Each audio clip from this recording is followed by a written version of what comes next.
All right, good morning everybody. Cooking in, or food in the mitten, cooking in the mitten and beyond. I am making the Lebkuchen flavored Springerle cookies this morning that I was asked for. So to start out, I had to make the Lebkuchen spice mix. So I'm going to mix that up in just a second, but I want to start my eggs first. The Lebkuchen spice is actually a half a cup of molasses with a half a teaspoon of cornstarch. Then you're going to add 2 tablespoons of cinnamon, 2 teaspoons of cloves, 2 teaspoons or half a teaspoon of ground allspice, 1/4 teaspoon of ground nutmeg, a half teaspoon of ground coriander, a half teaspoon of ground cardamom, a half teaspoon of ground ginger, and a half teaspoon of anise seed.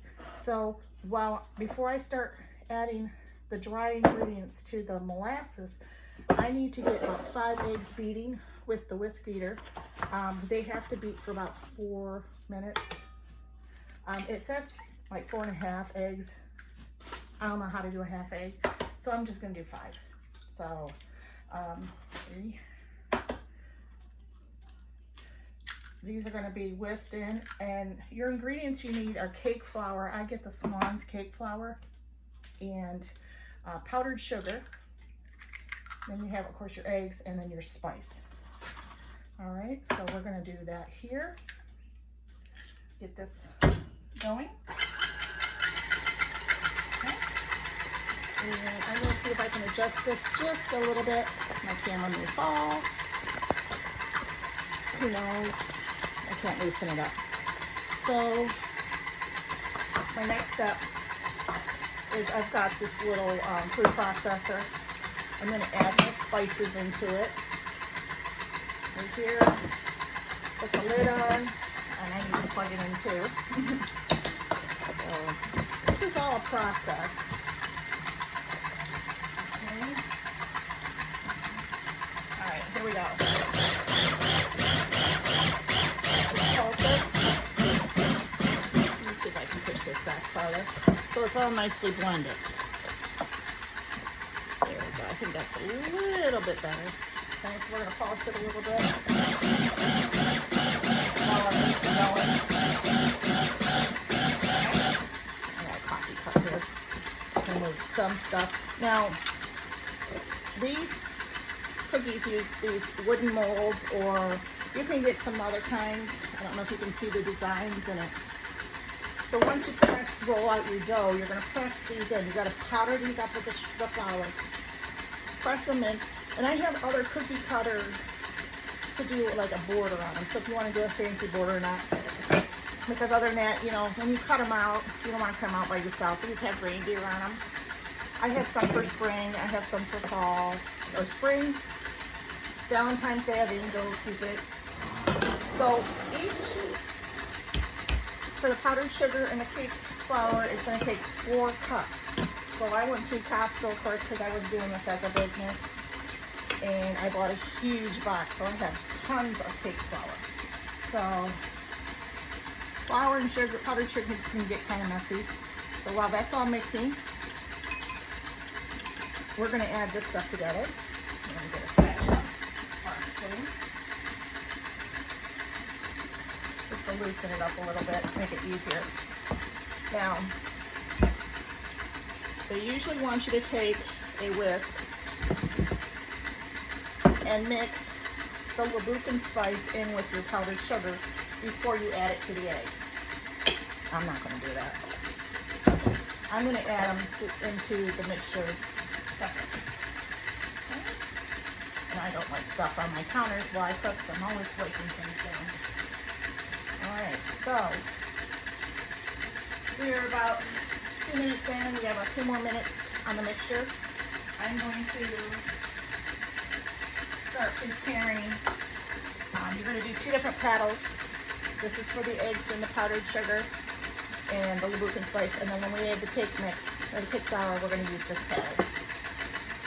Okay. 31. We're getting there. Oh, I do need it.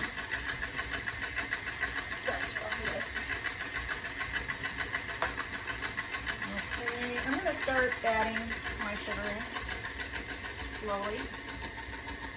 Because other than that, it'll fly everywhere and then you'll have an even bigger mess.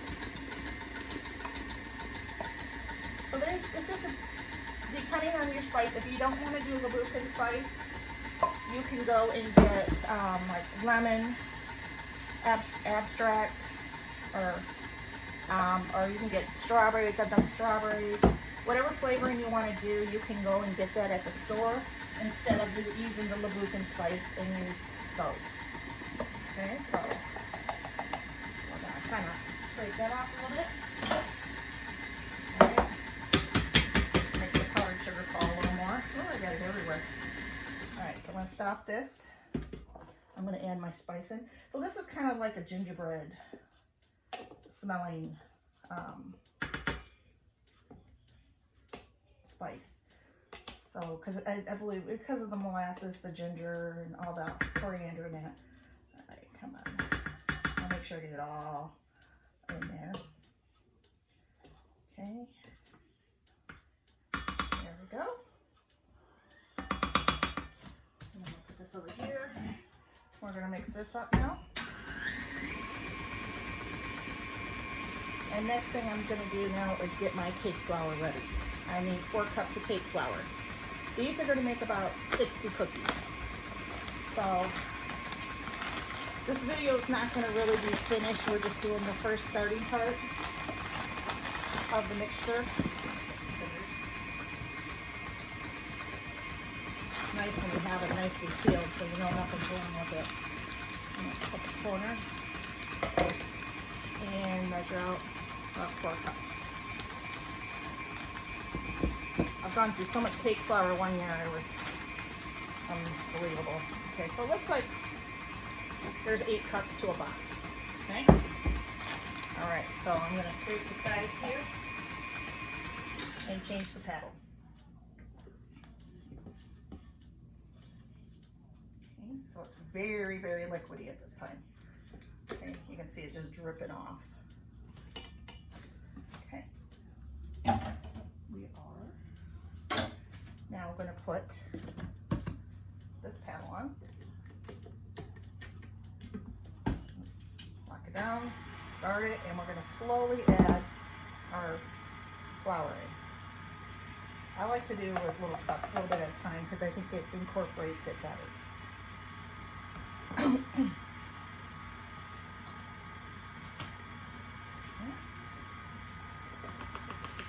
These cookies come out like artwork.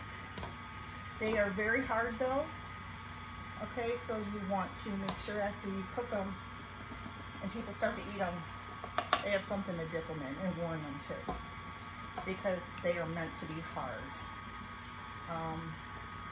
Some people don't realize that, and they probably can last a long time. Now, I had one lady who was allergic to certain ingredients in cakes, and butter.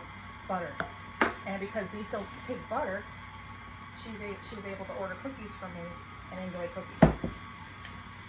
She would get them from me every summer. I haven't heard from her this year though. Alright, so there's our flour. I'm going to spill some of it. Okay. We're going to have to let this rest for a half hour, and then we'll have to knead it to roll it. Okay, so this is going to go probably in the refrigerator for a while, and once we get to that part, we'll do part 2. Thank you.